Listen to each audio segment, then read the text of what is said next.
Viceland returns with Dark Side of the Ring Season 2, and the first episode they're going to do is a 2-hour special premiere on the death of Chris Benoit. From what I've heard, the first episode is more about Eddie Guerrero's death, so I doubt they'll do one on Eddie Guerrero. And the second part's Chris Benoit. And it aired as a 2-hour special, but on their website they released part 1 and part 2 separately. And I'm going to review both of them right now. And before we get started, just to say, as a wrestling fan, this is a sour subject. I was not looking forward to watching it because it's just really depressing, really sad. It's hard to watch, reliving it. And I remember when Benoit had stuff went down, the entire wrestling industry was under attack. I thought he was going to take down the whole wrestling business. It's done. Wrestling's done. That's how I was thinking to myself after it happened. But it was able to survive, but it's clearly changed. It's changed a lot since then. So we're starting off. So Chris Jericho's narrating this, and he even says, if you're going to give me shit about this, saying I'm glorifying a murder, just stop watching. I thought he did that really well. He handled it well. And then for them to talk about it on his podcast, and he was really close with Chris Benoit, so I'm sure it still affects him to this day. We see David Benoit, and all I can think of is how much he looks like Chris Benoit, and because of that, he's never going to get signed by the WWE. Maybe AEW will give him a shot, but I can't see WWE bringing him in, because he looks like Chris Benoit. All I can think of, when you see him, it's like they're twins. He looks exactly like his father. And he talks about how his dad idolized the Dynamite Kid, and man, that's kind of scary, because Dynamite Kid was... Man, you would almost expect that, what Chris Benoit did from a Dynamite Kid. If he did, I don't know if people would be that surprised, to be honest, how crazy the Dynamite Kid was, how violent he was. But, and Chris did idolize him. That's not a good sign already. We hear Jim Ross introduce himself. Then we hear Chris Jericho introduce himself, who's also going to be a part of this documentary. Next, we have Dean Malenko introduce himself, and now we have Chavo. And he's really close to, he was close, obviously, Eddie was his uncle, and he was very close to Chris Benoit, and he's going to know a lot about both of their deaths. Next, Vicky Guerrero introduces herself, and she talks about Eddie right off the bat, and I think we're going to get a lot about Eddie, and of course what led to his death before we get to Benoit. That's what I think this should be. The first... I kind of wish they would have done like a 2-part. The first one would have been Eddie's death. The second one would have been Chris's death. That's how they structured it. But it's Benoit 2 parts. That's how they did it. Next, we meet Sandra Toffoloni, and she is the only living sibling, I believe, of Nancy Benoit. And, wow, this is going to be really, man... It's going to be emotional hearing this when she talks about her sister. And I heard her interview on Jericho. She got to shake him off really well. She did that interview with him a few years ago. I believe it was really good. And you're going to hear a lot about what she saw of Benoit. And she doesn't necessarily believe in the whole, the whole concussion issue, the whole CTE issue. She does not believe that was what the cause.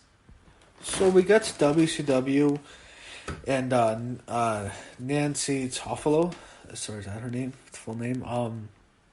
She gets there, and she's signed there. She eventually does a storyline with Kevin Sullivan, and she marries him, and I believe that Kevin would be her second husband. And once she's with Kevin, she's with him for a while, and then Kevin books Chris Benoit to feud with him, and Chris was a young up-and-coming wrestler. He's a great technical wrestler. Kevin wants to work with Chris, and he uses Nancy, and the big joke around the business is Kevin Sullivan literally booked his own divorce, which is 100% true, even though it really wasn't supposed to happen that way, but it does. Nancy and Chris fall in love. Nancy Sullivan becomes Nancy Benoit in real life, and it turns into a big story, and there's even people who believe, to this day, some idiot wrestling fans, but a lot of them, it was even like, almost a joke in 2007 when it happened, damn it, it must have been Kevin Sullivan. He did it. He got his revenge finally. What I think, what we learned is from Julie Malenko, who comes on here, and she's Dean Malenko's wife. Dean introduced himself earlier. was that she was assisting Nancy because she was being abused by Kevin. I did not know that. Did not hear that. I heard stories that, of course, he was furious at what happened, but man, I never knew that. I knew that Benoit probably left WCW because Sullivan was the head booker again or something. But man, to hear those stories, I did not understand that. I did not know that. We hear a story of Chris and Kevin Sullivan. They have a fight at Bash at the Beach, and they get into a big fight, comes to blows, and Chris breaks Kevin's eardrum. And after the match, they start to fight in the backstage. And Nancy's sister, she sees the fight, and she's walking towards Kevin, and then all of a sudden Chris stops her and says, "Come with me," and he shows her the phone, and it's Nancy calling. She tells her to go with Chris. This was a pretty crazy story. So Kevin Sullivan was approached for comment on these allegations, and he denies any abuse ever took place. So that's his side of the story. I really like to have heard from Kevin Sullivan here. So they get married, Chris and Nancy, and of course they have Daniel, and they're showing a video of Chris and Daniel, and that is so hard to watch. Oh my god, it's just painful to look at right now. We hear from David Benoit, and he was really close to Chris and Nancy, and with Nancy he called her mom. He was really close to her, and seeing the photos of him and Daniel, oh man, that hurts, dude. I feel like crying. I have a little brother too. I'm really close with. I feel so bad for that guy, as I think of myself and my brother. Oh my god, dude. Oh shit, man. It's hard not to get emotional there. They're seeing them playing each other, and he has them like in a body slam position. They want to be the tag team champs. That is just so sad. Oh, I feel so bad for that kid. Or he's an adult now, but oh man, it's your little brother. So now I think we get to where Chris and Eddie's relationship, why they were so close. I think it was more of a spiritual relationship. Eddie was very religious, and he would preach to the wrestlers about God. And Chris was an atheist. He did not have any religion. And through Eddie, he became very religious. And I think this explains a lot of what happened. Now we're starting to get towards Eddie Guerrero and his issues, his demons. Eddie, I think what caused it, as Vicky was pointing out, was he had a lot of injuries in the ring.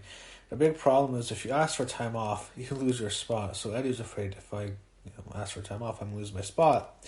And that's, of course, where he started to get into DUIs. And Vicky tells a really tough story to hear in which she explains that. So Eddie had 3 overdoses. She calls the ambulance the first 2 times and they release him back the next day. The 3rd time, she doesn't call the police, and she almost was about to say, if God's going to take him, he's going to take him, and she was about to let him die, which is crazy. But that's how bad the situation got. Things change for Eddie. It gets worse, actually, before it gets better, as it works a lot of times. He's fired from the WWE. I think he showed up high there, and he got fired. And then he changed his life. He went into rehab, and his wife left him as he lost his kids. Eventually, he changed. He got rehired by WWE. He won his family back, and it was such an amazing story. And it's just so tragic how it all ended. It's like he went through all his demons. He comes back strong, and just the way it ends. But there's a lot more to get to. We'll talk about that later. We get to WrestleMania 20, and it's so sad thinking about WrestleMania 20. Oh man, just the way it ends with Benoit and Guerrero in the ring together, holding the belts. Oh, wow, that's just so sad how WrestleMania 20, everything that happened since. I guess Vicky Guerrero and Nancy Benoit, they were actually in a press box watching the whole show, and of course things. It's really sad looking back at that. So we get. First I wanted to mention Sandra. This would be Nancy's sister. She talked about how close Chris and Eddie were, and they were super close, and of course I believe Eddie's death led to Chris's death, but Chavo now talks about Minnesota, and this is of course where Eddie dies. Chavo talks about how Eddie was passing out randomly, and Chavo says with Eddie, him and Chris, I believe the three of them, Scott Armstrong if I'm not mistaken, we're going to plan on working out in the morning before the Raw Super Show, from what I remember it. And this is where he passes. Chavo tells the story, of course, how Eddie passes. So Chavo's notified by the front desk in the hotel, and he's notified that his uncle didn't answer the wake-up call. And he thinks of, well, what's going on? And they go to Eddie's room to wake him, and what happens is the chain is still there. It's still linked there, so someone's in there, obviously. It's not like he left. And once they realize he's not going to answer it, they have to break down the door, and they cut the chain, actually. And that's where Chavo finds Eddie face down in his underwear, still holding his toothbrushes. Before he passed, he was holding his toothbrush. Chavo goes into further detail. Eddie's still alive. I thought Eddie had already passed when Chavo discovered him. He turns Eddie around, he puts him in his arms, and Eddie starts gurgling. And Chavo's thinking, stay there. And then Eddie's gone. He passes away in Chavo's arms, and that is horrible. I did not know that. I knew Chavo found him. I knew that. I did not know that Eddie actually died in Chavo's arms. That shocked me. I was like, whoa, I did not know that at all. Man, that must have been really tough. Just seeing Chavo's reaction, it's, wow. Chavo talks about calling Chris Benoit. Benoit called him because they were supposed to work out, and Chavo tells him that Eddie passed away this morning, and Chavo says he's like a whale, like just heartbroken, crying. Oh man, it's what are you gonna say when we talk about this? It's so emotional. It's so hard to watch. I'm gonna continue. Vicky talks about how she finds out Eddie's gone. Vince calls her, and Vince is crying, and she's crying, and she asks him, is it true? And he apologizes and says yes. So I did not know Vince was the one to call Vicky to tell her. I would assume it probably would have been Chavo, but it was Vince. Dean Malenko tells a story. I'm not sure if he explained it right, but I think he said that him and Chris saw Eddie, on the floor in the hotel. I'm not sure if that's exactly what happened, but the way they showed the reenactments, Chris hugging Eddie's deceased body, that's really hard to see. I don't know if that's what happened, but that's what it alluded to. Chavo says, so we get to the aftermath of Eddie's death. And Nancy's sister, when she found out, she said, Nancy was in tears, and she thought about Vicky and the kids, and of course Chris. And we get to Raw, which is sad as Raw, man. I remember watching that as a kid. That was just, oh man, I wanted to cry. I didn't understand much about death. I was young at that time. Oh, that was so awful watching that. It was so sad. We to talk about, they showed us so hard to. Okay, the part on the Raw show where Benoit remembers Eddie, that was painful. I remember watching, I was like, oh, this guy's hurting so bad just to talk.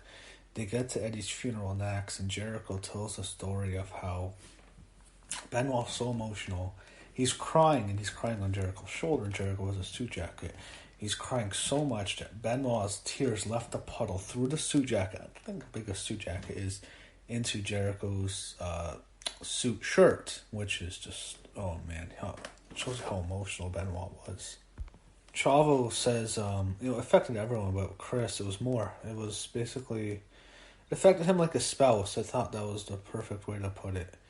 And, man, we'll continue. It's still time left, but I don't think it could put it any better than what Chavo did right there. Chris Jericho talks about Chris Benoit and how he handles Eddie's death. And there's a story I want to tell.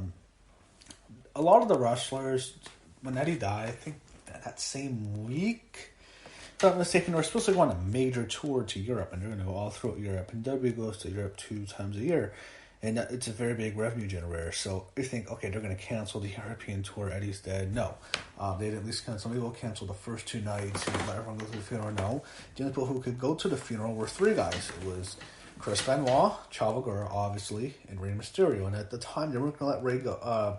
Chris go. They were going to get Chavo and Rey, I believe, were going to go. Not Chris. Eventually, they let Chris Benoit go, and that was it. It was those 3 guys, and Jericho was there, but he was not with the company at the time. So Jericho sees Benoit there, and it's like Benoit starts to, like, he's so devastated by Eddie's death. That same day, he literally flies to Europe to go wrestle, and that was not a good idea.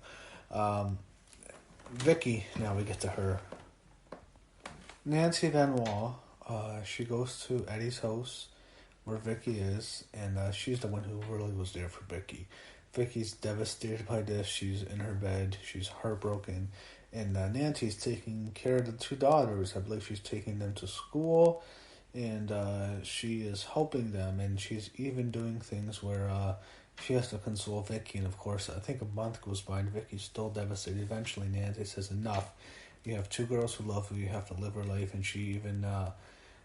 and Vicky really talks about how Nancy was really there for her. She really helped her get through this.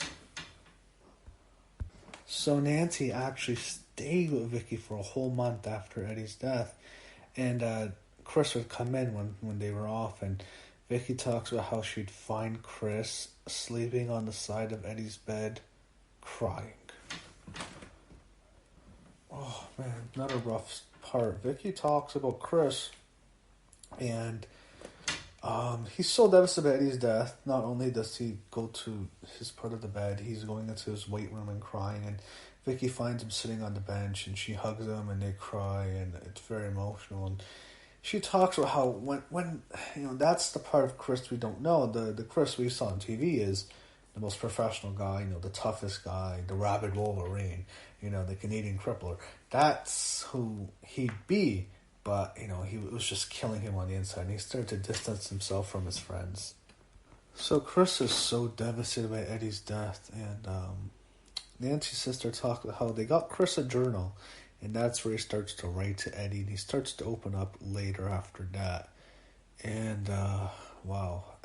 It's so obvious. If Eddie doesn't die, Chris doesn't commit the murders. It's without question. Next, we get to Laredo, Texas, and I think this is where everything happens. Chavo, Chris, and Scott Armstrong, referee, were going to meet up. And Chavo gets a call from Chris. He says, I can't make it. He says, Nancy and Daniel have food poisoning. And we know what's going to happen, where this leads. Chavo then says that Chris Benoit told him, he tells him he loves him, and Chavo thinks, that was weird the way he said it. Then 5:30 in the morning on Sunday, I think this is the day where it happens, things continue to get strange, and I think the next morning is when Chavo gets a weird text. It says something like the front door's open and the dogs are in the backyard, some weird shit. And the same text happens from Nancy's phone, which is obviously Chris texting him from Nancy's phone. He texts the exact same thing to Scott Armstrong, both of them. Chavo then says, okay, this is really weird. Something's going on. And there's no contact from Chris in the WWE. And the next day happens, and people are getting really worried. And Johnny Ace, who's the talent relations, talks to Chavo, and Chavo shows him the text. And Johnny's going, whoa, why didn't you show us earlier? He says, we were covering for Chris. And eventually, Vince McMahon sends a wellness check to Chris Benoit's home in Atlanta. Next day on Raw, and this is after the pay-per-view, everyone is sitting down, And Vince McMahon, this is when Vince was just starting with Vince's death, and there was the whole thing was the reveal, and it was supposed to be a memorial show for Vince. Anyway, everyone's sitting down.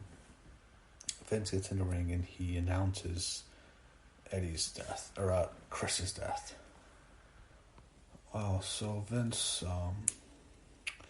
he tells them, and, Dean Malenko and Vicky were sitting next to each other, and Vicky freaks out. Dean immediately takes her hand, and they go off to the back, and she's heartbroken. Vince is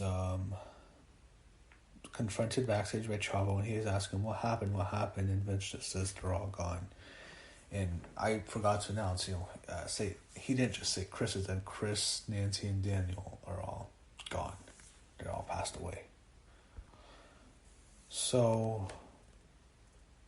we eventually get to Chris's death, and that's going to be covered in the next episode. And this is the end of part 1. I watched part 1, and this video is going to continue to tell one part, and we'll get to part 2 next, and you'll hear me talk about the second part very soon. But the second part starts off with, and we eventually are going to hear a lot about the death of Chris Benoit, the murders, the bristling murders. And if you thought the last episode was tough to watch, this is going to be a lot worse.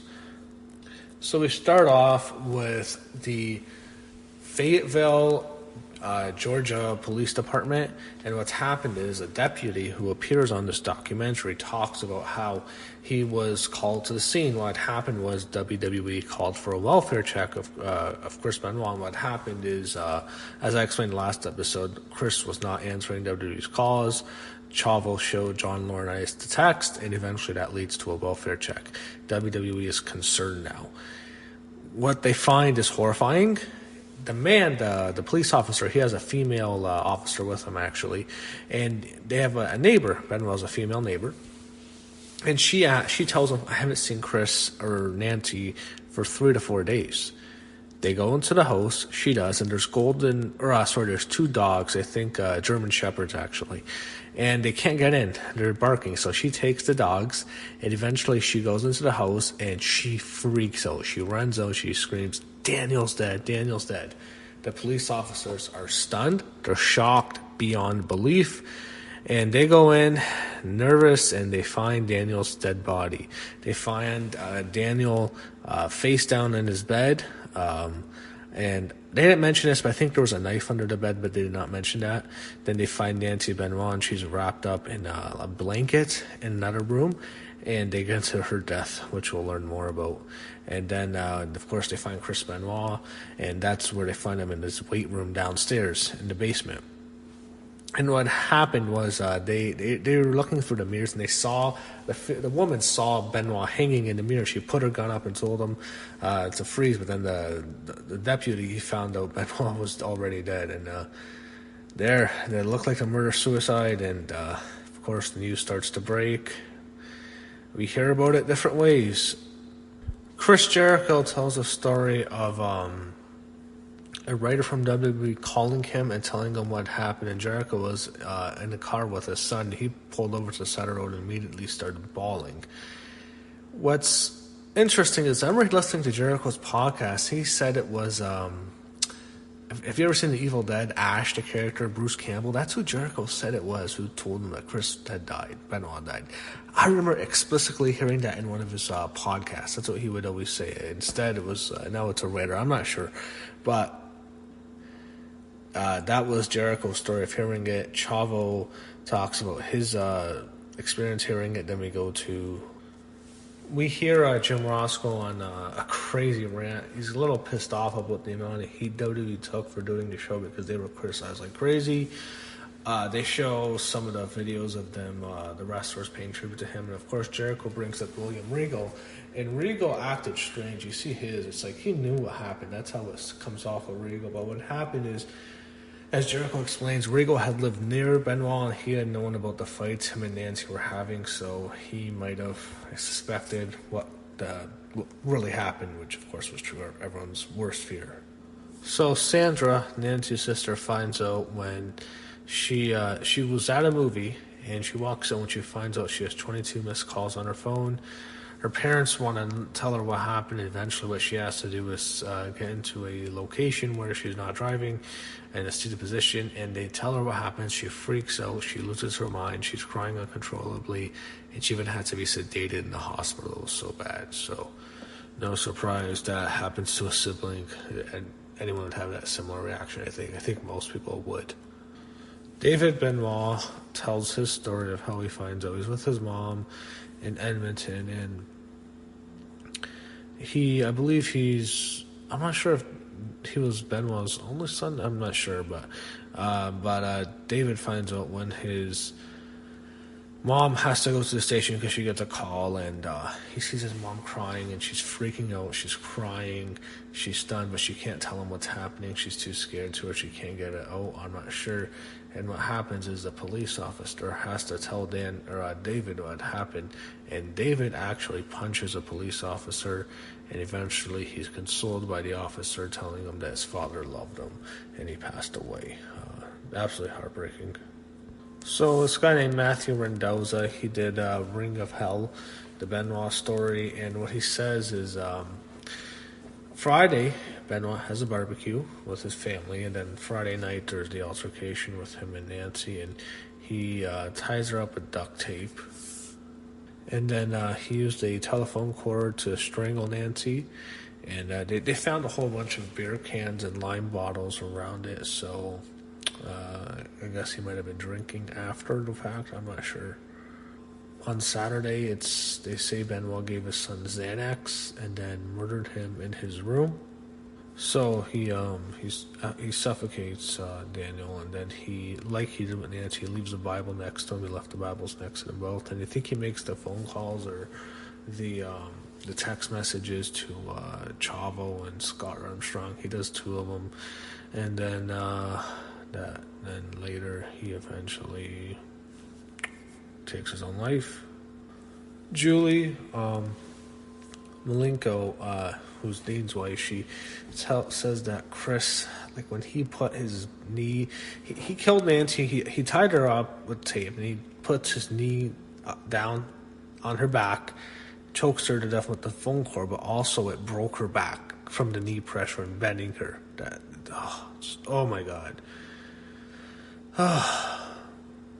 So WWE eventually finds the details and about what happened, and the next thing on ECW, I remember this. I remember the Raw show, and I remember, oh my God, what's going to happen on ECW? Oh my God, what's going to happen? And that's where Vince says, we're not going to speak about him anymore. They're my comments. We will not hear any more mention of Mr. Benoit's name. And he stayed true to that for the next 13 years. If we have not heard any mentions of Benoit's name, we probably never will again. It gets pretty intense. We get to the funeral. Jim Ross wanted to go to Nancy and Daniel's funeral, and I think Nancy's sister tells him he's not welcome here, and they hate WWE. Vicky did not go to Chris's funeral. She revealed she went to Nancy's and Daniel's, but she did not go to Chris's funeral. And David was crying like crazy. That's when it really hit him at Chris's funeral. They keep going into detail. They have Sandra, who says that no one from WWE reached out to them, no one helped them, and David, what he says is Chris Jericho and Chavo Guerrero reached out to him, which is good, and no one else did. He basically just told him to go screw off. No one that was there for him, and it was a situation where I think they would have liked to help them, but there was a curfew from the company that you can't talk to the family. Benoit was erased from history after that. So next they talk about the media, and the media is just awful. It sucks. It's the media was just ripping into WWE. They hated them. They wanted to destroy him. All of them went after him. CNN, MSNBC, all of them, all the news went after him. They wanted to go after wrestling. Nancy Grace was the worst from HLN. She hated WWE. She covered Benoit like crazy. And we see how much they're using this to attack wrestling as a whole. They went after steroids, drug abuse. CT wasn't brought up as much because there wasn't that much information on CT in 2007, but they're trying to make it a roid-rated incident. So what happens is the media goes after the steroid angle, and WWE immediately denies it. The whole steroid angle isn't really brought up much anymore. I wouldn't deny it, but say it's not a big issue. I think it had more to do with who he became. I think after Eddie Guerrero died, he changed as a person. I think it has a lot to do with this, that he became a different human being that led him to a dark path in his life. Next, we go to Chris Nowinski, and he's going to talk about the CT issue, the concussion issue. He believes Chris had that's what drove him over the edge, and he's going to give his theory. Chris Nowinski then tells a story he had never heard. So, 6 months prior to the murders, he had a conversation with Chris Benoit in the locker room, and Benoit asked him, I hear you're worrying about concussions, and I want to know how many concussions you had. Nowinski said 6, or probably more, and Benoit says he had more than he probably could count when he's asked. And he tells Nowinski to call him. Nowinski calls him a week later, and that's, of course, when he's in a fight with Nancy. He tells him to call him back, and we don't really get... I guess he never really did. They really go into CTE. A lot of the wrestlers talk about it. They, the whole thing with his brain deteriorating, and Nowinski went into it. The other guy who they have, he really wants to make it. It's the steroids. So it could be a combination of the steroids and the CTE, but I think it's more to do with the death of Eddie Guerrero. I think to do with the death of Eddie Guerrero, and that's what Chris Jericho says. I have to point this out, man. Looking at Dean Malenko, I think he has Parkinson's. I don't want to say... Man, he looked really bad. That really bummed me out. He's a good guy, but... Oh, man, I think he has Parkinson's. Next, to talk about the Hall of Fame. I thought Chris Jericho made a really great point. He would tell, if Benoit was here, I think he would be devastated what happened in the aftermath. Benoit's whole legacy is destroyed. You can't talk about his work anymore. And he almost brought down the one thing he loved more than anything, his profession. Well, at least professionally, and that's professional wrestling. He almost destroyed it. And, maybe he changes his mind if he knows what the aftermath of what was going to be. They really endorsed putting Nancy Benoit in the WWE Hall of Fame. Or as woman, going as woman, as Chris Jericho said, that they can't do it. I think she'd be great. She absolutely deserves it, without question. There's women who contributed far less to the business than she did. She really deserves it. She was a great manager. Look, we know what the deal is. All you need is one fucking... I think of the Hall of Fame. I want some idiot jackass fan yelling Chris Benoit. It's gonna happen. You know it's gonna fucking happen. These guys can't retrain themselves. It's gonna happen. It's so awkward. You can't do it. She deserves it. Maybe, you know what? They can actually get away with it now. They can just put her in the legacy wing or whatever it's called. They can probably get away with it. They might do that. You never know. That's how they would get away with putting Nancy Benoit in. But, I don't know. She deserves her own induction. It's just a horrible situation. They eventually get to, the problems with they talk about Daniel actually for a while. Sandra does. That's so sad. They didn't talk about Daniel too much. It's really hard to, because it's so depressing. But hell, I don't know. I don't know, man. But they talk about the families, Nancy's family and Chris's family, not talking for a while. I mean, there was a big lawsuit that happened after it. There was big stuff. I do remember that being a story. There was a scene that's really nice, actually.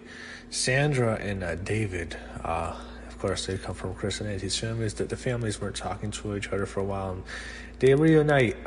David broke down. Chavo comforts him, and Sandra hugs him. They were all shooting the scenes together for the documentary. It was a really good scene, actually. So I think with that, it's a good happy ending. Sandra and David being reunited, so it ends on some level of positive note, but it's so depressing watching this. It's painful. It really is. So, and overall, it was great. The two-part series was great. It was hard to watch. It was really well done. It was tough to get through, but they finally did it. They did a comprehensive, long documentary on Chris Benoit. It's not a fun documentary to watch, but I thought they did well overall. So that wraps up first episode of season 2 and the two-part episode on Chris Benoit.